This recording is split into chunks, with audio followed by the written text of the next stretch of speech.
نحمده ونستعينه ونستغفره ونعوذ بالله من شرور أنفسنا ومن سيئات أعمالنا من يهده الله فلا مضل له ومن يضلل فلا هادي له أشهد أن لا إله إلا الله وحده لا شريك له وأشهد أن محمدا عبده ورسوله صلى الله عليه وسلم أما بعد فإن أصدق الحديث كتاب الله وخير الهدي هدي محمد صلى الله عليه وسلم وشر الأمور محدثاتها وكل محدثة بدعة وكل بدعة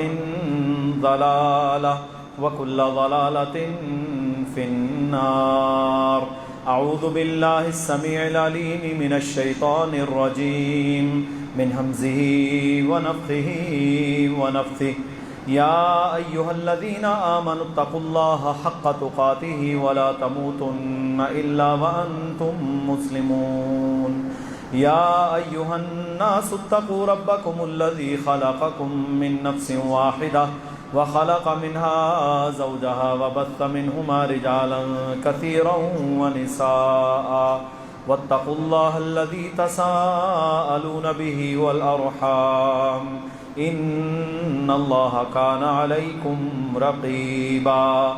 يا أيها الذين آمنوا اتقوا الله وقولوا قولا سديدا يصلح لكم أعمالكم ويغفر لكم ذنوبكم ومن يطع الله ورسوله فقد فاز فوزا عظيما. رب اشرح لي صدري ويسر لي أمري واحلل عقدة من لساني يفقهوا قولي. اللهم صل على محمد وعلى آل محمد كما صليت على إبراهيم وعلى آل إبراهيم إنك حميد مجيد. اللهم بارك على محمد وعلى آل محمد كما باركت على إبراهيم وعلى آل إبراهيم إنك حميد مجيد.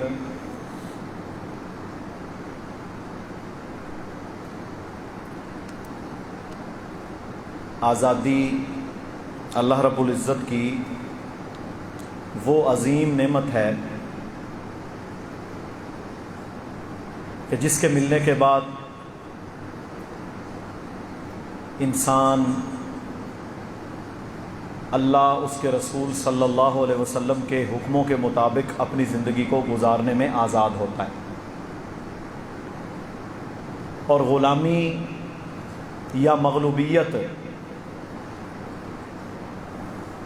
یہ وہ مصیبت ہے، ابتلا ہے کہ جو لوگ اس میں مبتلا ہو جاتے ہیں یا جن پر یہ مسلط ہوتی ہے، وہ لوگ غلامی کی سوچ اور غلامی کے دماغ میں جب پلتے بڑھتے ہیں تو وہ اللہ کے دین پر عمل کرنے میں بھی آزاد نہیں رہتے، اور ان کی سوچ اور فکر بھی مغلوب قوموں کی طرح ہو جاتی ہے. فرعون نے موسیٰ علیہ السلام کی قوم کو غلام اس لیے بنا رکھا تھا اور اپنے آپ کو وہ انا ربکم الاعلی کہتا تھا، میں سب سے بڑا رب ہوں معاذ اللہ. صرف اس کا یہی مقصد تھا کہ یہ ذہنی طور پر اتنے مغلوب اور غلام ہوں کہ انہیں کچھ اور سوچنے کا موقع ہی نہ ملے. جیسا کہ سندھ، بلوچستان میں اور پاکستان کے بعض دیگر علاقوں میں جو وڈیرا شاہی ہے، انہوں نے اپنے ہاریوں کو اور وہ جو ان کے لوگ ہیں قبیلے کے، ان کو ایسا غلام بنا رکھا ہے، نہ ان کو پڑھنے دیتے ہیں، نہ تعلیم حاصل کرنے دیتے ہیں، کہ وہ صرف اور صرف ہماری غلامی کرتے رہیں. آزادی اللہ رب العزت کی طرف سے ایک نعمت ہے. بر صغیر پاک و ہند کے مسلمانوں کو جو 1947 میں انگریز کی غلامی سے آزادی ملی، پہلے نمبر پر تو یہ دیکھنا ہے کہ انگریز کی غلامی کیوں آئی. دوسرا یہ سوال ہے کہ وہ مسلمان جو 1000 سال تک ہندوستان کے مالک رہے، حکمران رہے، کبھی غوری کی شکل میں، کبھی غزنوی کی شکل میں، کبھی مغلوں کی شکل میں، مختلف اشکال میں، اور وہ ہند کے علاوہ افغانستان، خراسان اور بہت سارے علاقوں پر حاکم رہے، کبھی قطب الدین ایبک کے نام سے، مختلف یہ جہتیں چلتی رہیں. یہاں ہم نے تھم کر رک کر یہ دیکھنا ہے کہ آزادیاں غلامیوں میں کیوں بدلتی ہیں. محمد الرسول اللہ صلی اللہ علیہ وسلم جب بیمار تھے، جب مرض الموت میں تھے، اس وقت آپ صلی اللہ علیہ وسلم نے جہاں غزوہ تبوک ہوا، اور غزوہ تبوک میں رومی جو اس وقت کی نام نہاد سپر پاور تھی، وہ ڈر کر اس غزوہ میں نہ آ سکے، پیچھے بیٹھے رہے دبک کر، رعب طاری ہوا.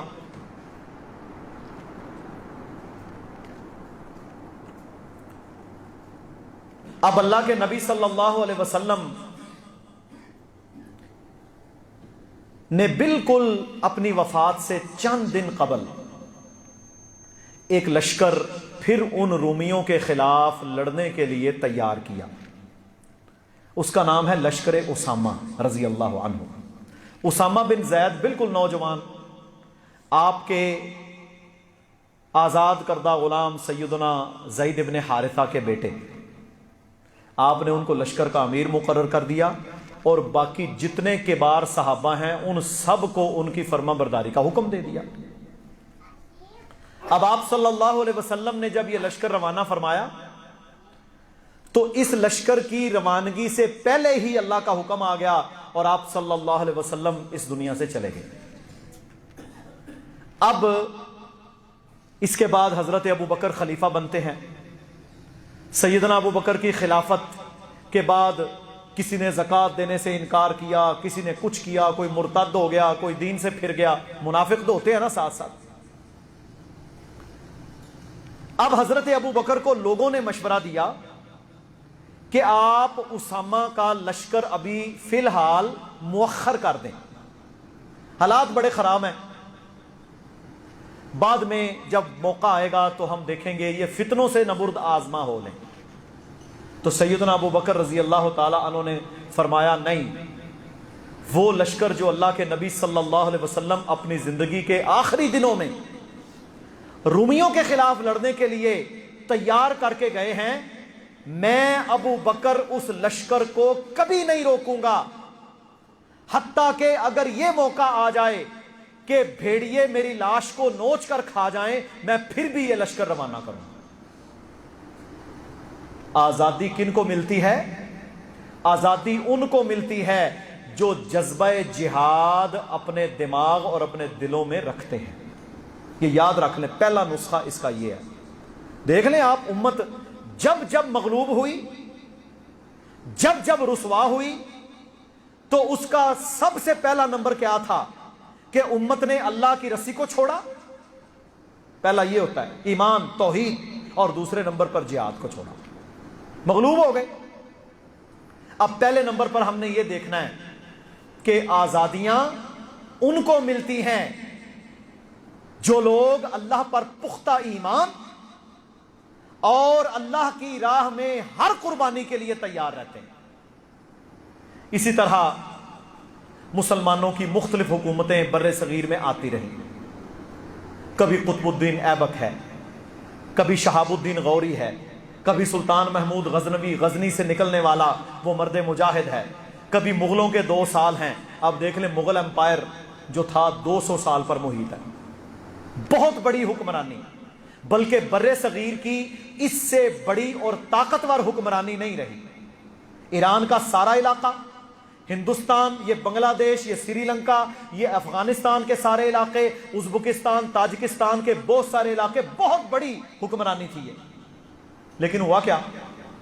اورنگزیب عالمگیر مغلوں کا شہنشاہ نیک آدمی تھا، دیندار تھا، نمازی تھا، اس نے قرآن کا خود اپنے ہاتھوں سے ترجمہ بھی لکھا، فارسی چلتی تھی، مسلمان فٹ رہے۔ لیکن جب اکبر آیا اس نے وہی بدعات، خرافات، شرکیات، اپنے قانون، اپنے نظام، کبھی محمد شاہ رنگیلا وہ بدبخت بے حیا، پھر آخری بادشاہ بہادر شاہ ظفر، ہاں جی، اتنی بڑی بادشاہی، لیکن جذبہ جہاد ختم ہو چکا، دنیا پرستی آ چکی، دین بیزاری ہو چکی، شاعری کے اندر، خباثتوں کے اندر، دنیا داری کے اندر جب وہ پڑ چکے تھے، گورا انگریز حملے کر رہا ہے، انگریز پورے کے پورے علاقوں پر قبضے کر رہا ہے، اور یہ سوئے پڑے تھے، کوئی ان کے خلاف لڑنے کو تیار نہیں تھا۔ حتیٰ کہ جب اسے جزائر انڈیمان کے اندر ان سارے شہزادوں کو اور بہادر شاہ ظفر کو ڈالا گیا تو میرے بھائیوں دفن کرنے کے لیے شہنشاہ ہند کو زمین بھی نہیں ملی۔ اور پھر شعر کیا لکھتا ہے کہ 2 گز زمین بھی نہ ملی، کوئے یار میں شاعر تھا۔ اب کہاں تجھے 2 گز زمین ملے جب تیرا جذبہ ہی وہ نہیں ہے جو محمد رسول اللہ صلی اللہ علیہ وسلم دے کر گئے۔ اس سے پہلے ذرا جائیں، عباسی آئے، بنو عباس نے بڑی لمبی حکمرانی کی، یہ ہارون الرشید، بڑے بڑے حکمران آئے، بڑا علم کا دور دورہ ہوا، بڑے علاقے فتح ہوئے، لیکن عباسیوں کے آخری حکمران کیا تھے؟ دنیا پرست، ہیرے جواہرات، خباثتیں، شرابیں، زنا، بدکاریاں۔ کیا ہوا؟ اللہ تعالیٰ کے عذاب ان پر آئے، اور پھر اللہ تعالیٰ نے کبھی ان کو کسی قوم سے مار پڑوائی، کبھی جناب تاتاری آتے ہیں، کبھی وہاں پر رومی آتے ہیں، کبھی کوئی آتا ہے، کبھی صلیبی آتے ہیں، اور آخر کار جو ان کا آخری بادشاہ تھا نا، بغداد جب ساقط ہوا ہے، بغداد میں حکمرانی آ گئی، تو بغداد میں جب ساقط ہوا تو وہ اتنے بیچارے مت کے مارے غلام اور مفقود ذہنوں والے، عقیدے کے گندے، بے نماز، ساری ان کے اندر خباثتیں، شرابیں، بدکاریاں آ چکی تھیں، تو میرے بھائیوں کیا ہوا؟ انہوں نے کہا جی حملہ ہو گیا ہے، تتاری آ رہے ہیں، کہتا ہے قرآن ختم کرواؤ۔ قرآن ختم کروانے سے بھی کبھی تتاری رکتا ہے؟ آپ اس مسجد میں پہ کر 1000 قرآن پڑھ لیں، کوئی فائدہ ہوگا؟ کوئی فائدہ نہیں۔ قرآن پر عمل کرنا پڑے گا۔ فَاقْتُلُوا، اخرجوا، نکلو اللہ کی راہ میں۔ یہ کیا ہوا؟ اچھا انہوں نے کہا جی آدھا علاقہ قبضے میں ہو گیا، کہتا ہے بخاری کا ختم شروع کر دو، صحیح بخاری پڑھنا شروع ہو گئے۔ بات کرنے کا مقصد یہاں میں یہ بتانا چاہتا ہوں، ہم نے قرآن کو پڑھا تعویذ بنایا، ہم نے قرآن کو پڑھا ختم دلوائے، ہم نے قرآن کو پڑھا برکت کے لیے، ہم نے قرآن کو اپنی بیٹیوں کے اوپر، سر کے اوپر رکھا، جھوٹی قسمیں اٹھانے کے لیے قرآن کے اوپر ہاتھ رکھے، حدیث کو پڑھا برکت کے لیے، یہی ہے نا رہ گیا سب کچھ۔ دستار فضیلت کی پگڑیاں جتنی جی چاہے آپ لوگوں کو پہناتے رہیں، جب تک اس حدیث پر عمل نہیں ہوگا فائدہ ہو سکتا ہے؟ اب دیکھیں نا، غزوہ تبوک، کھجوریں پکی ہوئی، قرآن آ گیا، انفرو، نکلو، خفافاً و ثقالاً، چاہے ہلکے ہو یا بھاری ہو، جاہدو، جہاد کرو اللہ کی راہ میں، بِأَمْوَالِكُمْ وَأَنفُسِكُمْ، مالوں کے ساتھ بھی، جانوں کے ساتھ بھی۔ صحابہ نکلے، مال بھی دیا، جانیں بھی دی۔ صحیح بخاری کے ختم کروا رہا ہے۔ صحیح بخاری میں اللہ کے نبی کی حدیث ہے کتاب الجہاد میں، پتہ کیا فرمایا؟ فرمایا والذی، یہ اللہ کے نبی کے الفاظ ہیں، سارے یاد کر لو، والذی نفسی بیدی، مجھے اس اللہ کی قسم ہے جس کے ہاتھوں میں میری جان ہے، لوددت ان اقتل فی سبیل اللہ، میری یہ خواہش ہے کہ مجھے اللہ کی راہ میں شہید کر دیا جائے۔ کس کی خواہش ہے جی؟ محمد کریم صلی اللہ علیہ وسلم کی۔ ہم نے کبھی دعا کی ہے؟ شہادت کی دعا وہ کرے گا جو اس کے لیے تیار ہو، وہ تو نہیں نہ کرتا۔ فرمایا میری یہ خواہش ہے کہ مجھے اللہ کے راستے میں شہید کیا جائے۔ 4 دفعہ فرمایا ثم احیا ثم اقتل ثم احیا، پھر زندہ کیا جائے، پھر شہید کیا جائے، پھر زندہ کیا جائے، پھر شہید کیا جائے۔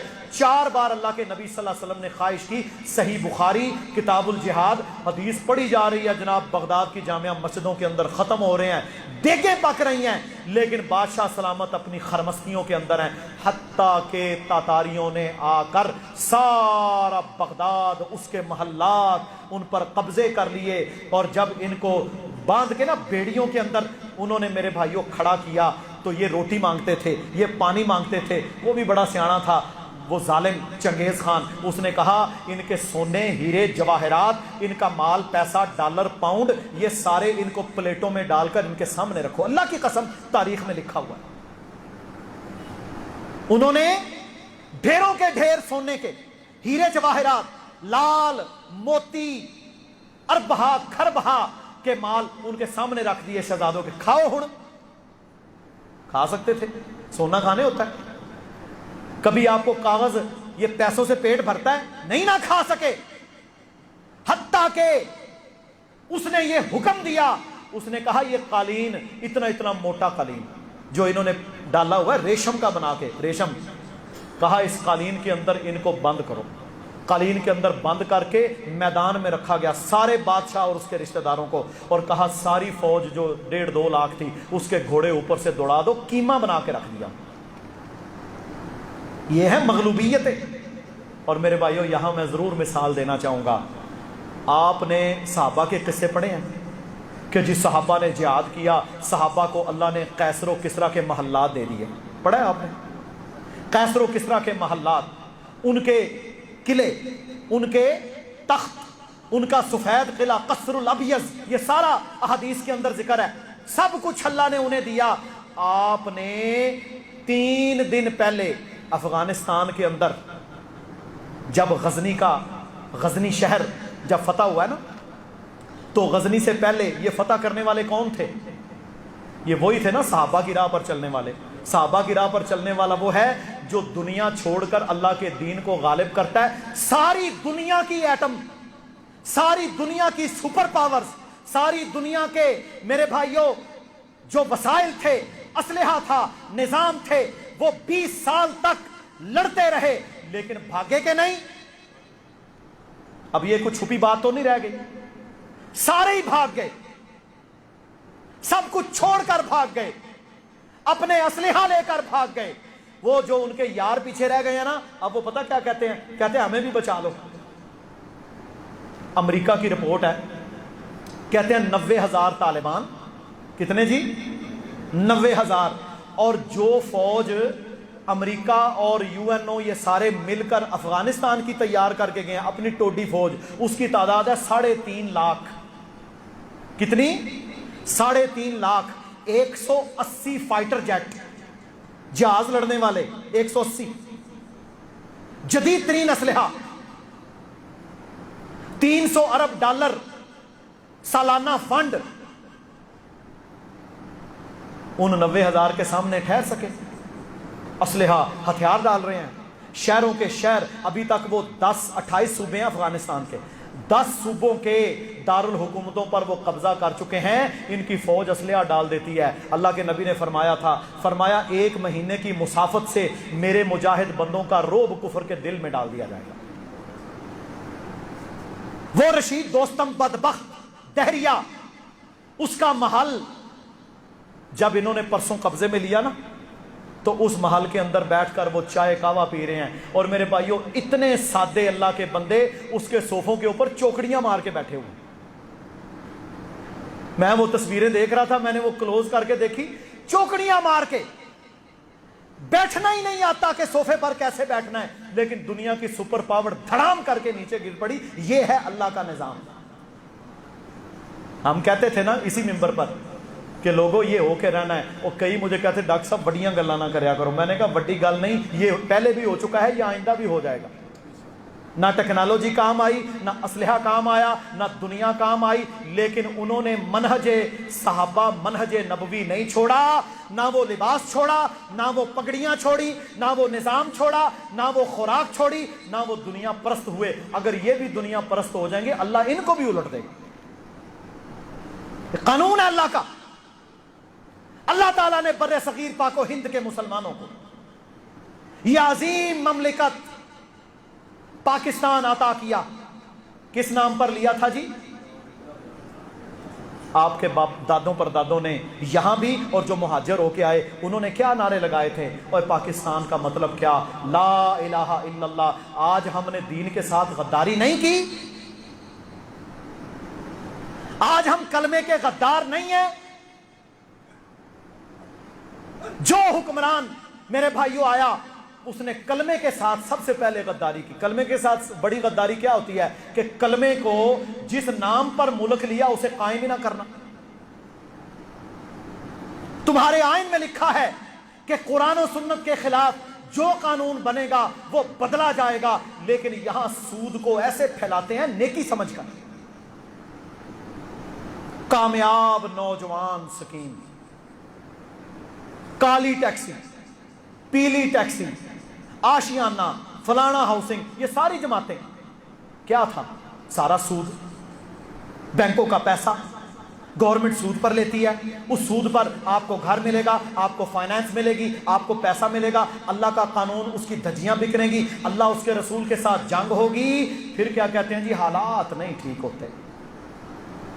سود سے بھی کبھی حالات ٹھیک ہوئے ہیں؟ غداری ہم نے کی ہے.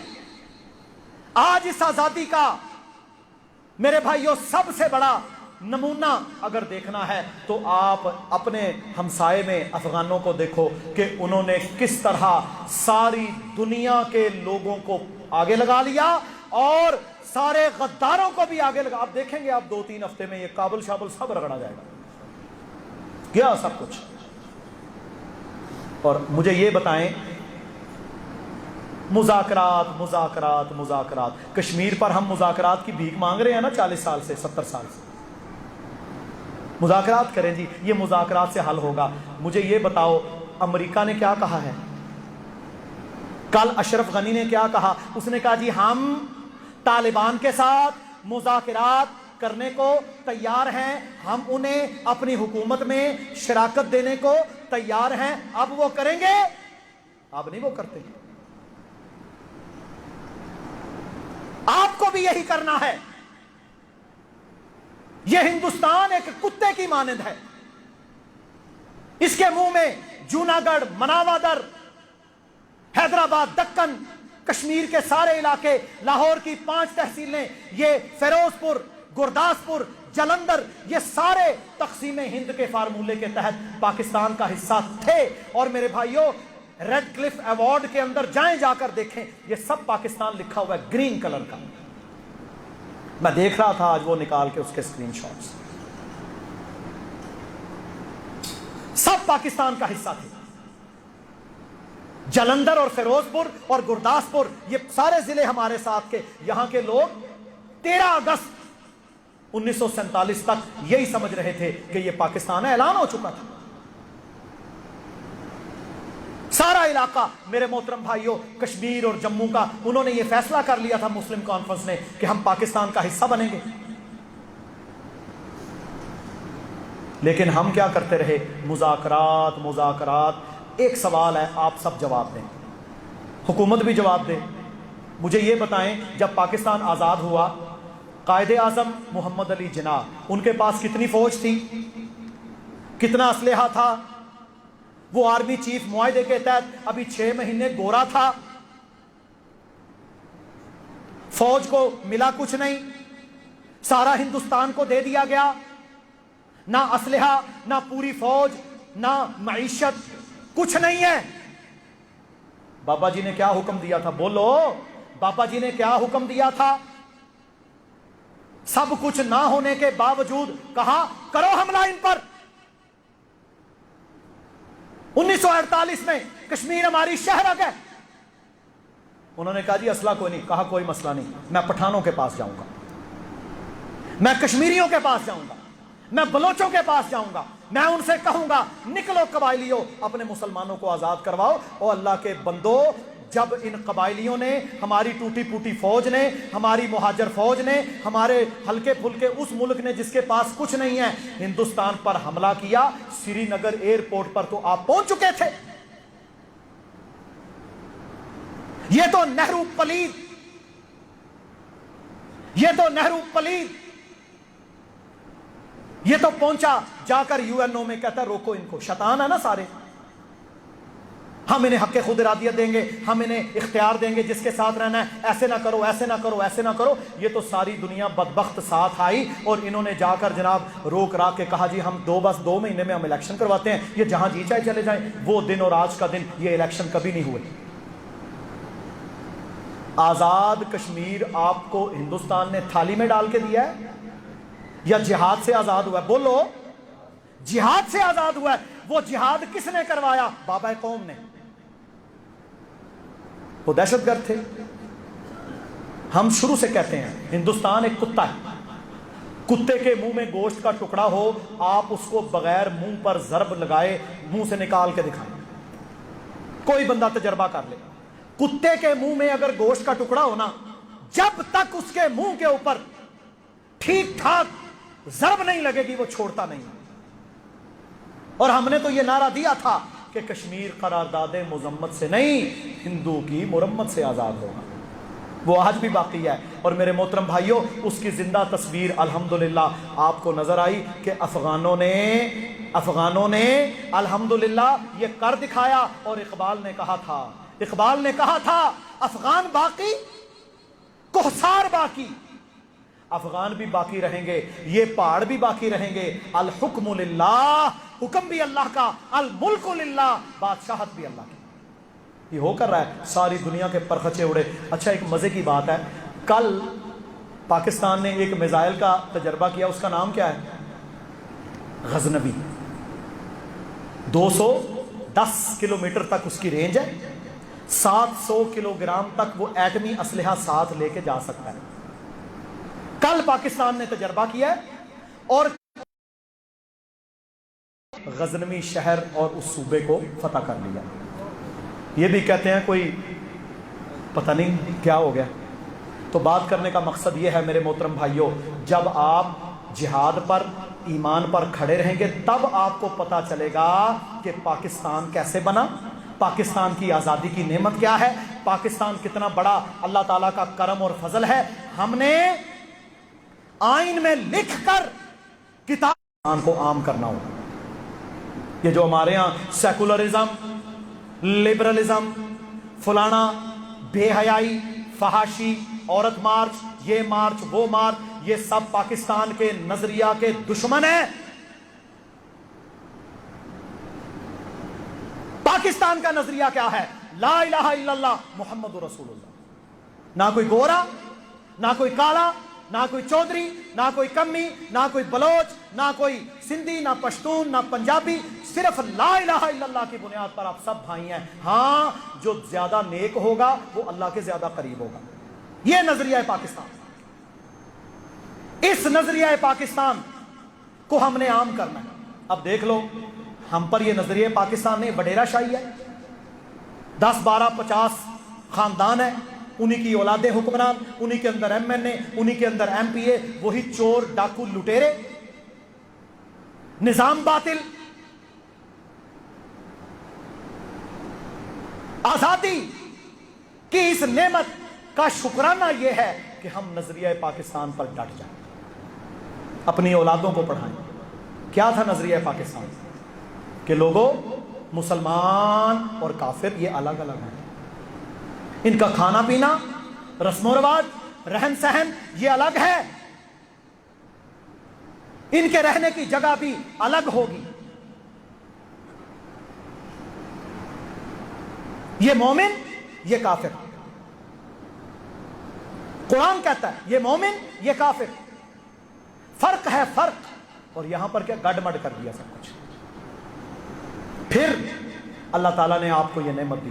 جا کر ہندوستان دیکھیں، گائے کا ذبیحہ، بچہ قتل، اذان کی آواز، اکثر ہندوستان کے علاقوں میں فجر اور عشاء کی اذان پر وہاں کی جو ایڈمنسٹریشن ہے نا، ضلعی حکومتیں، شہری حکومتیں، تحصیلی حکومتیں، انہوں نے پابندی لگا رکھی ہے۔ میں نے خود ہندوستان کے مسلمانوں سے پوچھا، وہ کہتے ہیں ہم ڈسٹرب ہوتے ہیں صبح 4 بجے، چلو خبردار اگر تم نے اذان دی۔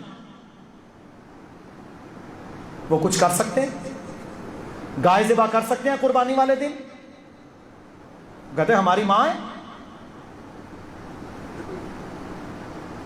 آزادی اس چیز کا نام ہے کہ آپ دین پر عمل کرنے میں آزاد ہوں، پر ہم نے غداری کیا کی؟ ہمیں ساری آزادی تھی کہ ہم اللہ کے دین پر عمل کر لیں، پر ہم نے دین چھوڑ کر بدعات کو، خرافات کو، دین کے اگینسٹ جو راستے ہیں ان کو اختیار کیا۔ ہم نے دین پر نہیں چلے. ہمیں نماز کی آزادی تھی, ہمیں لباس کی آزادی تھی, ہمیں کمانے کی آزادی تھی حلال, لیکن ہم نے کیا کیا؟ ہم نے ہر وہ کام اختیار کیا جو اللہ کی نافرمانی پر تھا. اللہ اکبر. اللہ کہتا ہے الذین ان مکناہم فی الارض. اللہ جب تمہیں زمین میں حکومت دیتا ہے تو تم نے کیا کرنا ہے؟ اقاموا الصلاۃ, نماز قائم کرنی ہے.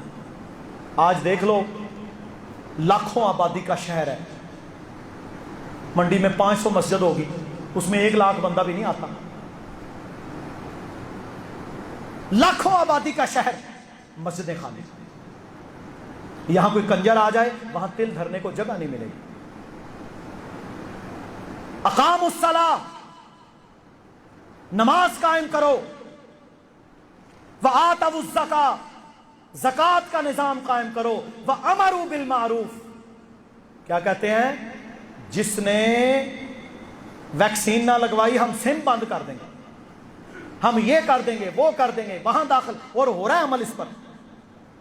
کہتے ہیں نا, یہ نہیں کہہ سکتے کہ جو مسلمان کلمہ پڑھ کر نماز نہیں پڑھے گا 5 نمازوں کا سرٹیفکیٹ اپنے مسجد کے, محلے کے, مولوی کے دستخط کے ساتھ پیش نہیں کرے گا, وہ کسی گورنمنٹ کے دفتر کے اندر اور اس کی سم اور یہ اس پر پابندی ہوگی. مجھے یہ بتاؤ, اس مرکز کے ساتھ آپ کو 10 گنا جگہ لینی پڑ جائے. ثابت کیا ہوا؟ یہ نہ خود عمل کرنا چاہتے ہیں نہ کسی کو عمل کروانا چاہتے ہیں. یہ ہے غداری اصل نظریہ پاکستان کے ساتھ. اور اس نعمت کا ہم نے شکر ادا کرنا ہے جو ہمیں ملی ہے. اگر کوئی نہیں کہتا تو ہم تو کم از کم عمل کرنے والے بنے. ہمیں تو کوئی نہیں روکتا, ہمیں تو کسی نے نہیں روکا.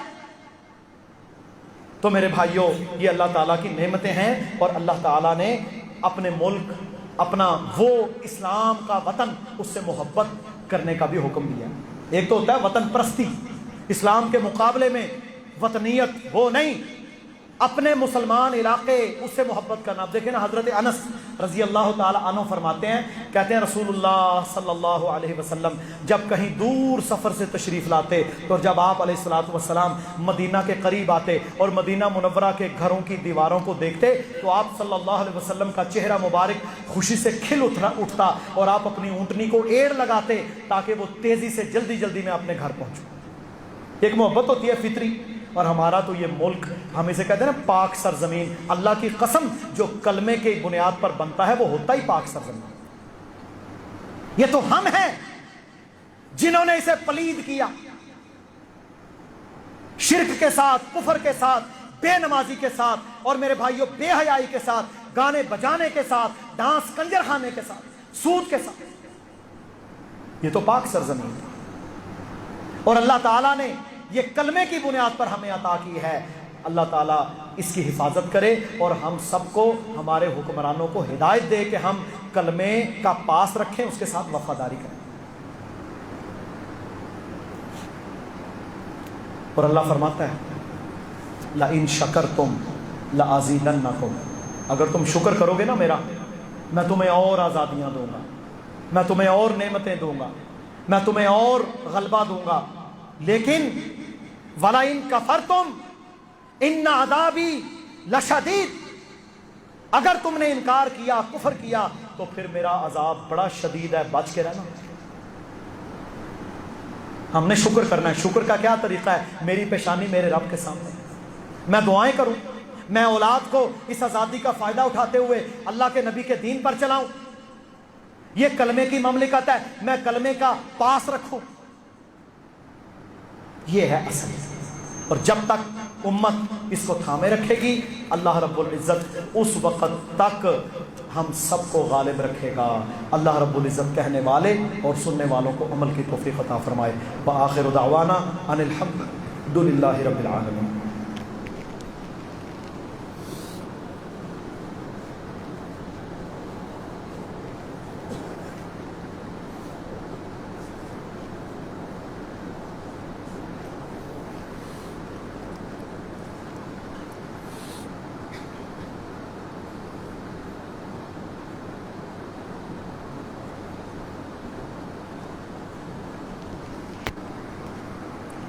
ان الحمد للہ نحمده ونستعينه ونستغفره ونعوذ بالله من شرور أنفسنا ومن سيئات أعمالنا من يهده الله فلا مضل له ومن يضلل فلا هادي له أشهد أن لا إله إلا الله وحده لا شريك له وأشهد أن محمدا عبده ورسوله أما بعد محرم الحرام یہ حرمت والا مہینہ ہے اور اللہ رب العزت نے اسے اپنا مہینہ قرار دیا۔ 4 مہینے وہ ہیں جو حرمت والے ہیں، ذی-القعدہ، ذی الحج اور محرم، یہ 3 لگاتار ہیں، اور ایک ہے رجب۔ ان مہینوں کو اللہ نے خاص حرمت والا مہینہ قرار دیا ہے، اور یہ شروع سے ہے، جب سے اللہ نے دنیا بنائی۔ اللہ کے نبی صلی اللہ علیہ وسلم مدینہ میں تھے تو آپ نے دیکھا کہ یہودی یوم عاشور یا 10 محرم کا روزہ رکھتے ہیں۔ انہوں نے بتایا کہ یہ وہ دن ہے جس دن موسیٰ علیہ السلام کو فرعون سے نجات ملی تھی۔ اللہ تعالیٰ نے دریا کے اندر، سمندر کے اندر جب رستے بنائے تو موسیٰ علیہ السلام اور ان کی قوم کو اللہ نے گزار دیا۔ جب فرعون داخل ہوا تو سب کو ڈبو دیا۔ اس دن نجات ملی تھی، تو اس دن جو بنی اسرائیل تھے وہ اللہ کا شکر ادا کرنے کے لیے روزہ رکھتے تھے۔ رسول اللہ صلی اللہ علیہ وسلم نے فرمایا، صحیح مسلم کی حدیث ہے، فرمایا موسیٰ میرا بھائی ہے علیہ السلام، نبی سارے ایک ہی منہج پر ہیں، اور ہمارا یعنی امت کا یہ زیادہ حق ہے کہ ہم بھی اس دن کو شکرانے کے طور پر اللہ کا روزہ رکھیں۔ اچھا، یہاں ایک نقطہ سمجھ لیں، اسلام میں شکرانہ ادا کرنا ہے عبادت کر کے۔ آزادی کا دن 14 اگست کل آ رہا ہے نا، نوجوان جناب سلنسر نکال کے خباثتیں، عجیب و غریب حرکتیں، کھلنڈرا پن، لوگوں کو تنگ کرنا قطعی طور پر جائز نہیں۔ پہلی تو بات ہے، اسلام کے اندر جشن نامی چیز ہے ہی کوئی نہیں، جشن مناؤ نا، یہ جشن ششن اسلام میں نہیں ہے۔ موسیٰ علیہ السلام کو آزادی ملی، اس سے بڑی کو تھی کہ فرعون اور اس کا سارا نظام ہی اللہ نے تہس نہس کر دیا اور پوری قوم کو آزاد کر دیا۔ کیا کہا؟ اسلام نے روزہ رکھا۔ اذا جاء نصر اللہ والفتح ورأیت الناس يدخلون فی دین اللہ افواجا۔ اللہ تعالیٰ نے جب مسلمانوں کو غلبہ دیا، جب لوگ جوق در جوق اسلام میں داخل ہو گئے، اللہ کے نبی کا دین غالب آ گیا، آپ کا مشن پورا ہو گیا، اللہ نے اپنے نبی کو کیا حکم دیا؟ یہ قرآن ہے، سب کو صورت آتی ہے۔ یہ کیا فرمایا؟ اس کا ترجمہ سن لیں، فَسَبِّحْ بِحَمْدِ رَبِّكَ۔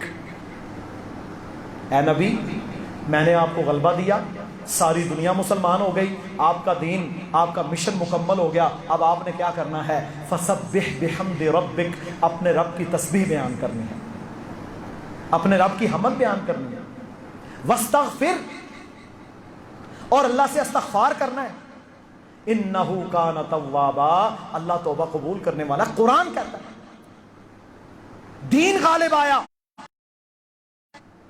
مشن مکمل ہوا، خوشی ملی، اللہ کے نبی کو استغفار، اللہ کی حمد و ثنا، اس کی کبریائی بڑائی بیان کرنے کا حکم اللہ قرآن میں دیتا ہے۔ تو یہ جو ہمارے ہاں جشن کے نام کے اوپر اللہ کی نافرمانیاں ہوتی ہیں، یہ قطعاً جائز نہیں ہے۔ اللہ کا شکر ادا کرو، اس کے سامنے رو گڑ گڑاؤ، اللہ کی راہ میں صدقہ کرو، روزہ رکھ لو اس دن۔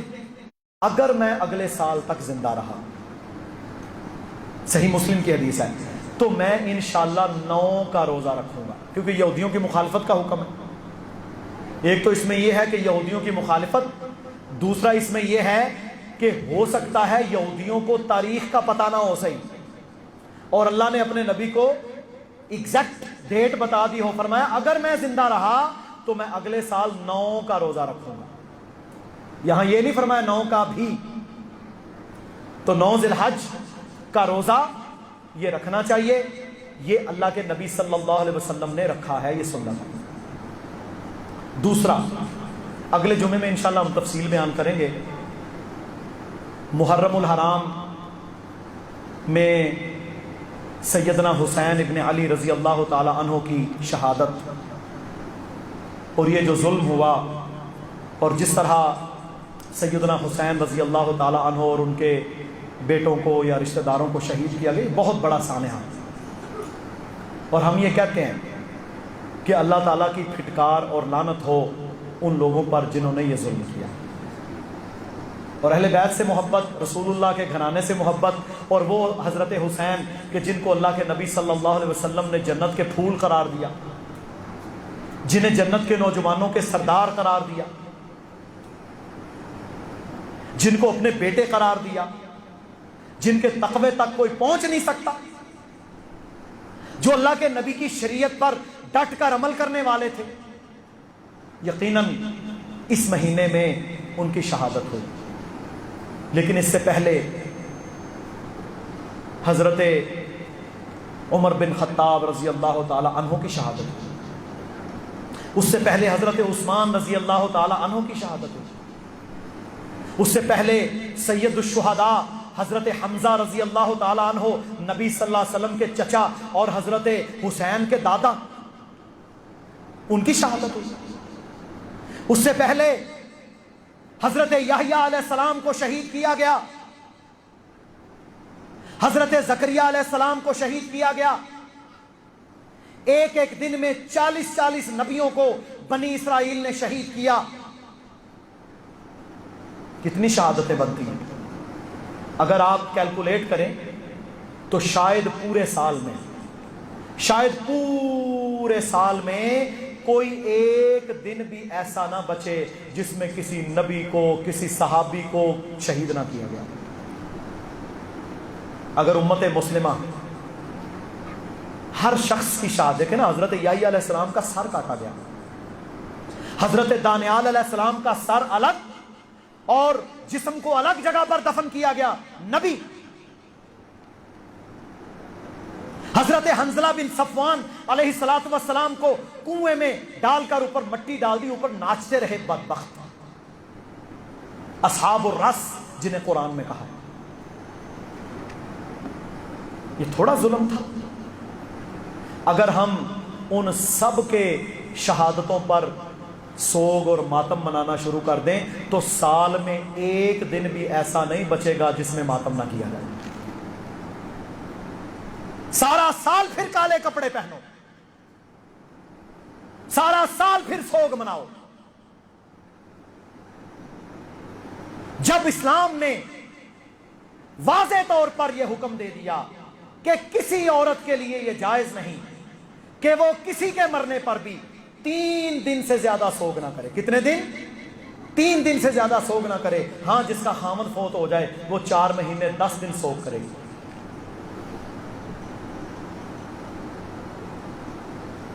صحیح بخاری میں حدیث ہے، فرمایا لیس منا، میرے ساتھ اس بندے کا کوئی تعلق نہیں.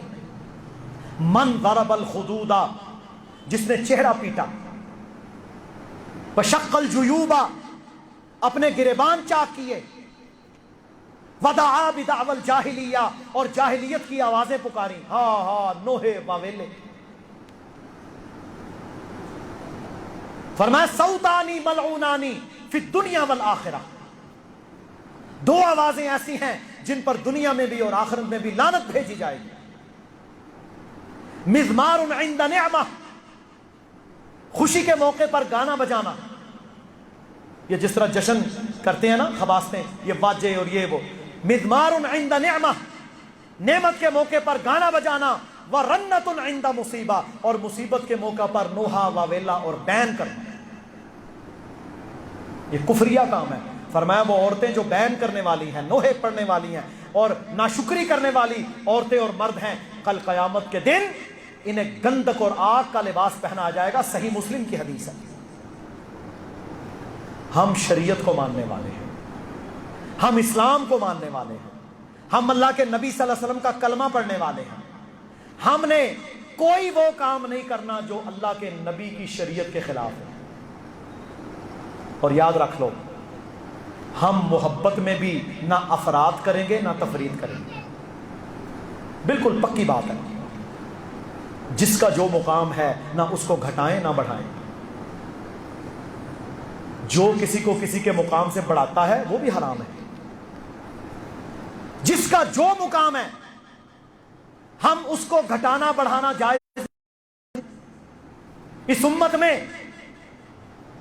سب سے افضل اللہ کے نبی صلی اللہ علیہ وسلم کے بعد ہیں حضرت ابو بکر رضی اللہ عنہ، پھر عمر بن خطاب، پھر عثمان بن عفان، پھر علی رضی اللہ عنہما۔ یہ اللہ کے نبی صلی اللہ علیہ وسلم کا اپنا تسلسل، آپ کی محبتوں کا تسلسل، صحابہ کا منہج، اہل بیت سے محبت، ازواجہ امہاتہم۔ لوگوں، نبی کی بیویاں تمہاری مائیں ہیں، وہ اہل البیت ہیں جنہیں اللہ نے پاک کر دیا۔ رسول اللہ صلی اللہ علیہ وسلم نے اپنی پاک چادر کے اندر حضرت فاطمہ، سیدہ فاطمہ رضی اللہ تعالی عنہا، حضرت حسن و حسین رضی اللہ عنہم، سیدنا علی رضی اللہ تعالی عنہم، ان کو بھی لیا، کہا یا اللہ یہ بھی میرے اہل بیت ہیں۔ ہمیں تو ان سے بھی محبت ہے۔ ہم کہتے ہیں اہل بیت سے محبت کرتے ہو تو ان کے راستے پہ چلو، ان کی سوچ اختیار کرو۔ وہ نماز نہیں چھوڑتے تھے، وہ بے پردگی نہیں کرتے تھے، وہ ماتم نہیں کرتے تھے، وہ غم پر دیکھیں نا، شہید اور شہادت یہ کتنا بڑا اعزاز ہے، اس پر تو ماتم جائز ہی نہیں۔ یہ تو اللہ تعالیٰ کا انعام ہے جو کسی کو ملتا ہے۔ تو میرے محترم بھائیوں، یہ سارے کے سارے جو فتنے امت کے اندر آئے، یہ امت میں بگاڑ ہے، اور اس بگاڑ نے امت مسلمہ کو برباد کیا کہ جی 10 دن تم یہ کام کر لو جنت تمہاری۔ پھر حضرت حسین رضی اللہ تعالی عنہ کی ظالمانہ شہادت کو بنیاد بنا کر امہات المومنین، خلفائے راشدین، صحابہ کرام ان پر تان، پھر یہاں تک کہ یہ سارے مرتد ہو گئے تھے سوائے 3 کے۔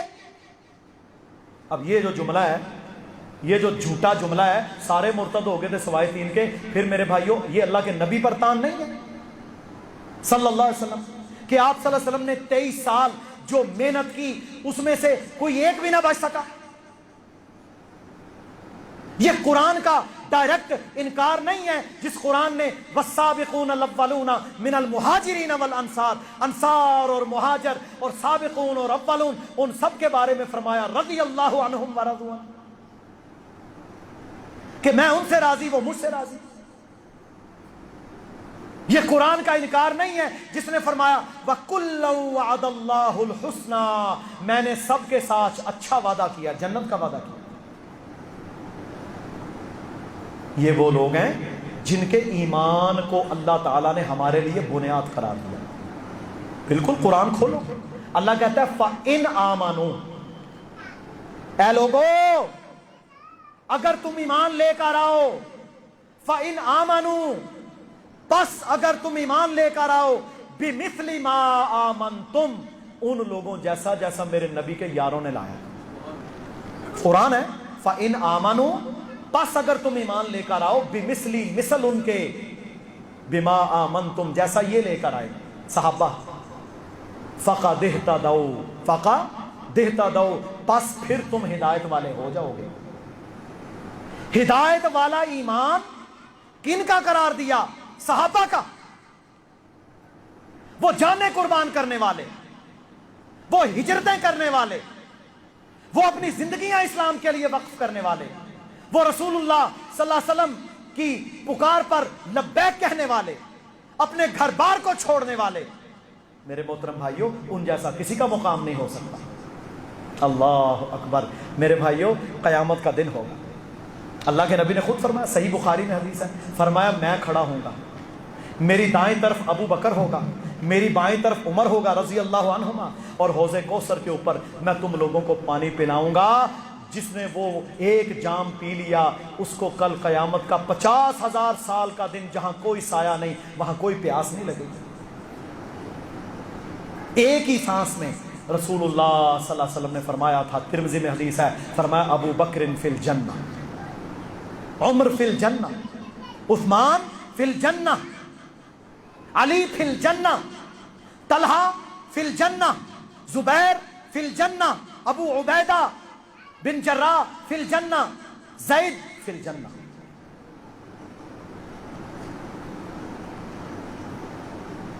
سعید بن زید رضی اللہ عنہ 10 صحابہ جنتی قرار دیا، بدریوں کو اللہ نے جنتی قرار دیا،